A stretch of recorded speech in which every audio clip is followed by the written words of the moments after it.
In this video, I'll be showing you how to keep people on your page. I'll be showing you how to make your page super sticky and keeping people on there for as long as possible. Now, let me tell you what this video is not. It's not something that goes over tips that are super obvious. For example, have a good intro. Well, thank you. That's so obvious. How about being specific? So I'm not going to be going over the super obvious stuff. I'm going to be going over things that you probably have not done. Now, please keep in mind that 99.99% of the time, people won't read 100% of your page. They'll skim it and read the parts they want. Now, everything is all about attention. People have their phone open, their computer open, they'll have WhatsApp, they'll have YouTube.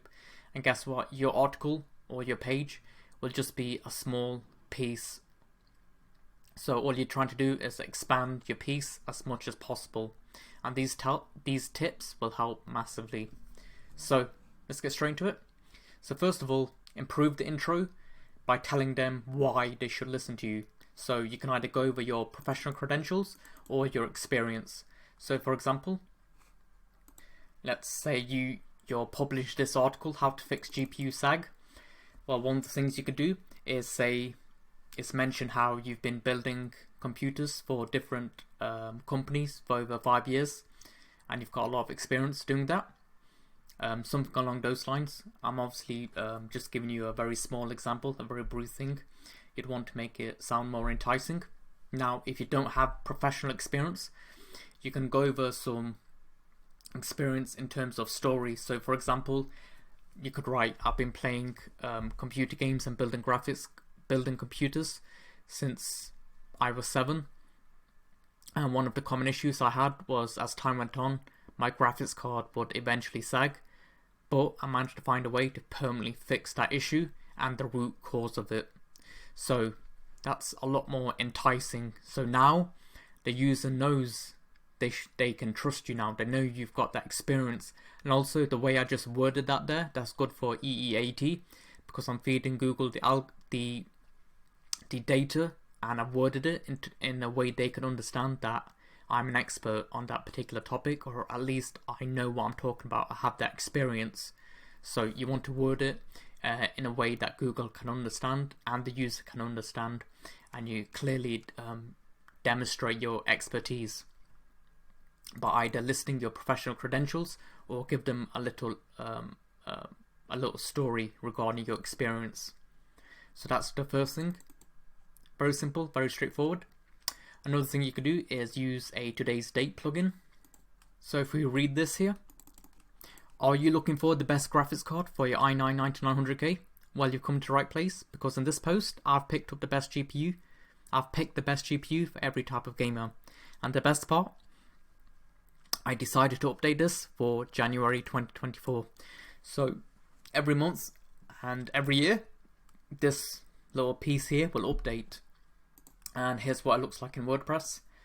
You can see the little shortcode here. And all I'm doing is using a plugin called WP Date and Time Shortcode.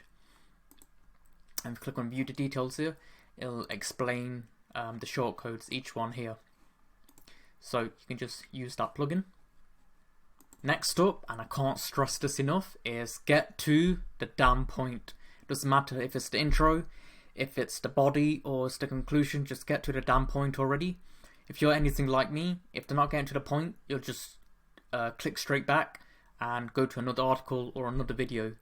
And I especially hate this when it comes to YouTube tutorial videos. The tutorial video is about 60 seconds long, but half of it is them telling you to like and subscribe, and it's just super annoying. They just need to get to the damn point, and then later on they can say all that stuff. Take out all the fluff. You want it to be as lean as possible. Give them exactly what they want quickly. Stop trying to tease that stuff. No one's going to stay. Next up, get specific with subheadings. So let's say you've got an example on best running tips. And this is an article that could definitely use a lot of improvements. So a tip that goes over here is wear proper running shoes. Well, thanks, Captain Obvious. Next up, warm up. Yep, another pretty obvious one. The way you can improve this is, let's say, warm up your hamstrings, and then in the first sentence it says hamstrings are the most common cause of injuries in runners. The best kind of stretch you can do for your hamstrings is, and then you can go over the best stretch. So now we just got more specific, and we just gave a benefit in the first sentence. And this leads to the next point, which is include a benefit below the subheading. So I just gave you that example. I'll give you another one. If you look at this site, this page here, it says schema markup checks. So people are thinking, oh, okay, great schema markups. Why would I want this? And it's been bolded here. Having structured schema markup can lead to a 270% plus increase in traffic. And then it quotes the source. So now it's going to keep people scrolling through because they want to know how they could gain this benefit. So make sure you include a benefit below the subheading. Next up, bolden the subheadings and add numbers to make it easier for people to skim. Now you're noticing that I'm constantly talking about subheadings here, and the reason why is because it's the same thing. It's the same reason.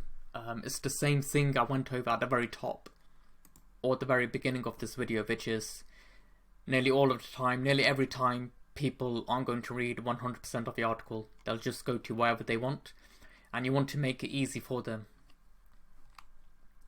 So here's an example. The 6 best graphics card for i9-9900K, and they could very easily go to any piece of the content they want. So it's a bunch of graphics cards. The titles have been highlighted, the products, so and they've been numbered. Everyone appreciates a numbered list. So it goes over the first graphics card, and then the second graphics card, and the subheadings are very obvious, so they can easily scroll through something like this. So we're just feeding the content to our users on a silver platter. So next up, don't repeat what the header says. Make the first sentence interesting, unique, valuable to the reader. So get to the main benefit instantly, and you can use a powerful analogy. So that's basically like this point here that we went over, but it's a more powerful version of it.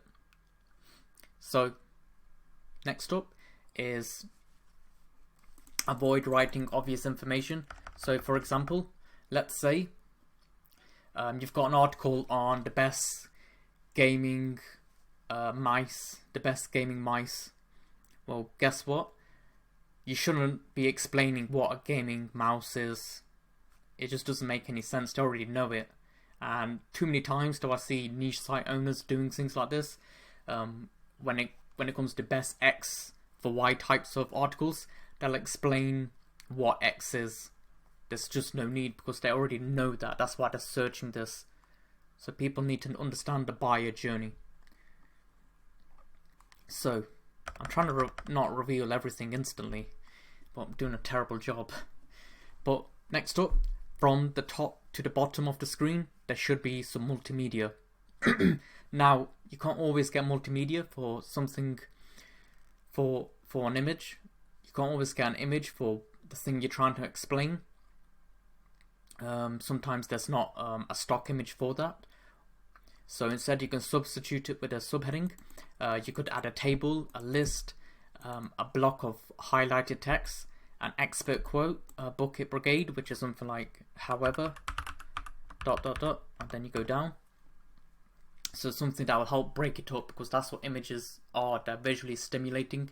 You can go to YouTube, embed a video instead. But yeah, if you can't find an image or a video, just substitute it with a heading, table, list, a block of highlighted text, because that's another thing that's stimulating. It will automatically attract people's eyes the same way an image will.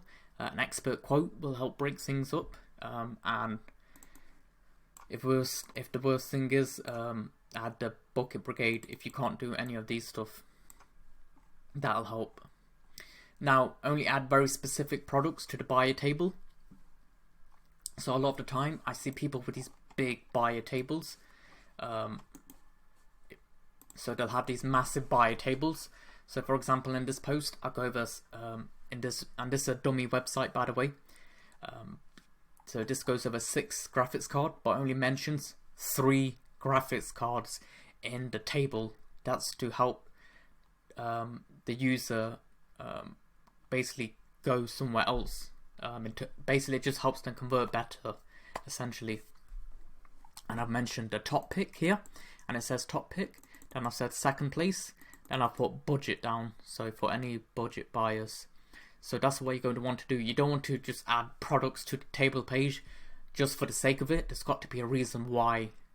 So this is the top pick. That's why this came in second place. And this is for people who have a budget in mind. They don't want to spend too much. So that's the next thing. Only add very specific products to the buyer table. Don't just add a load there, because then it just gets confusing. Then the user just has to do more research. They might just click the back button, click on a different article, and see that they've presented less graphics cards, and that just makes the buying decision easier for them. Next up, remove the date from the post, unless it's relevant. So for example, let's say you're a news website, then it will be relevant because people would want to know the date of that particular event. But you don't want to add the date to it, because you can't be constantly updating all your articles unless you have the resources. But let's face it, you don't. So you want to make sure none of the dates are here. And also what would happen is the date will show. So as you can see here, it says 26 September 2019. And it's going to show within the article also, so it doesn't look like this website's going to load. You can use a plugin for this, a date remover plugin.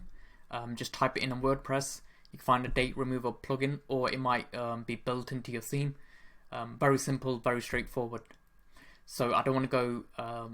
I don't want to take any more of your time, because I like to keep these videos short and sweet. Now, if you could do me a favor and comment on this video, I'd really appreciate it. It helps in terms of the algorithm and helps this video get out to more people. But yeah, I don't want this video to go more than 12 minutes long, so I just want to explain the goals of this channel very quickly. So I'm going to provide you SEO strategies that no or very few SEOs are talking about, and I want to give you, my viewer, an advantage over the other SEOs in the SERPs. And everything I talk about is going to be actionable and straightforward to implement, like all the things I've gone over here. Very simple, very straightforward for you to do. And yeah, these tactics work for every type of SEO campaign and industry. I'm losing my voice here. But yeah, I've been doing SEO for quite a while now. I won't go too much into it because this video is already long enough. And yeah, just if you like it, subscribe. If not, okay, great. But yeah, I hope you enjoyed this video. Thanks a lot.